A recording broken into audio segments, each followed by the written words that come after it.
Assalamualaikum warahmatullahi wabarakatuh. Perkenalkan, nama saya Angga Arya Segara dengan NIM 418201153. Nah, jadi dalam kesempatan kali ini, saya akan membahas masalah komunikasi dan solusi pembangunannya. Nah, sebelum ke pembahasan, di sini ada pengertian komunikasi. Komunikasi adalah suatu proses penyampaian informasi berupa pesan, ide, gagasan dari satu pihak kepada pihak lainnya. Pada umumnya, komunikasi dilakukan secara lisan atau verbal yang dapat dimengerti oleh kedua belah pihak. Menurut James A. F. Stoner, pengertian komunikasi adalah suatu proses pada seseorang yang berusaha untuk memberikan pengertian dan informasi dengan cara menyampaikan pesan kepada orang lain. Nah, selanjutnya di sini ada pengertian komunikasi pembangunan. Komunikasi pembangunan adalah komunikasi yang berguna untuk upaya peningkatan kondisi sosial dan ekonomi yang dilakukan oleh negara, khususnya negara berkembang. Menurut Peterson, komunikasi pembangunan adalah usaha yang terorganisir untuk menggunakan proses komunikasi dan media dalam meningkatkan taraf sosial ekonomi secara umum berlangsung dalam negara yang sedang berkembang. Nah, selanjutnya di sini ada kendala dalam hambatan komunikasi pembangunan. Kegagalan pemerintah dalam komunikasi pembangunan dinilai masyarakat dari adanya beberapa kendala yang dihadapi, yaitu yang pertama, minimnya informasi, komunikasi, dan sosialisasi dari pemerintah. Yang kedua, media lebih sibuk melakukan pencitraan dan dramatisasi.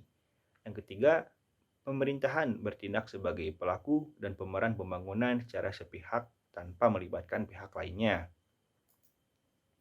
Nah, di sini ada contoh masalah komunikasi pembangunan di Kabupaten Ogan Ilir tentang hambatan komunikasi yang dialami oleh peternak sapi di sana.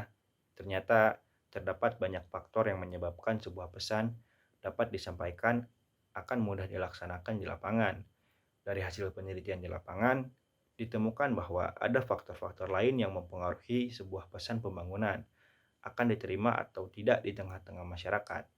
Adapun beberapa kendala itu adalah karakteristik karakteristik individu peternak.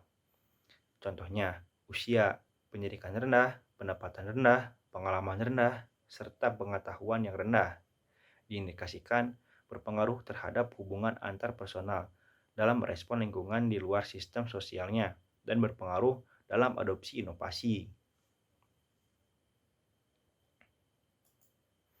Nah, selanjutnya di sini ada solusi dalam pembangunannya.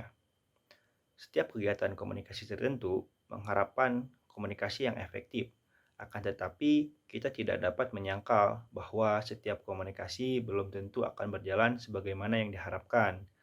Tentu saja, terdapat berbagai kendala dan hambatan dalam berkomunikasi, apalagi komunikasi pembangunan dengan segala macam kompleksitasnya. Dalam hal ini, kita akan melihat komunikasi pembangunan yang tercermin dalam komunikasi massa. Nah, secara prinsip memang media massa memiliki pengaruh yang signifikan dalam menyebarluaskan informasi.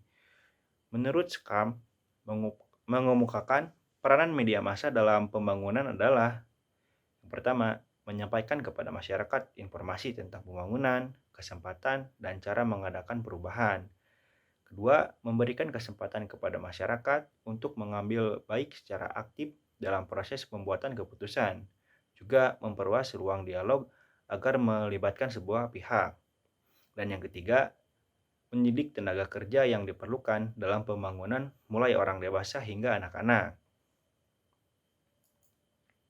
Nah, di sini pentingnya memahami konsep komunikasi yang efektif.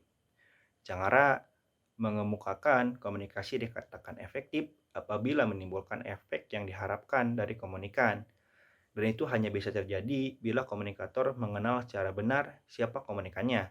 Karena salah satu prinsip utama dari komunikasi ialah bahwa komunikasi hanya bisa terjadi apabila terjadi pertukaran pengalaman yang sama antara pihak-pihak yang terlibat dalam proses komunikasi. Nah, dalam melakukan proses komunikasi pembangunan di Indonesia yang efektif, ialah bahwa komunikator, baik pemerintah, kelompok, bahkan individu, dalam menyampaikan pesan-pesan pembangunan sebelumnya diwajibkan untuk mengenal siapa komunikannya. Contoh, masyarakat sasaran. Dengan masyarakat sasaran akan menciptakan kesamaan pengalaman atau sharing similar experience. Dengan demikian diharapkan ada sikap saling menerima antar kedua belah pihak. Nah, mungkin sekian yang bisa saya dapat sampaikan. Mohon maaf apabila ada salah-salah kata. Sekian dari saya. Wassalamualaikum warahmatullahi wabarakatuh.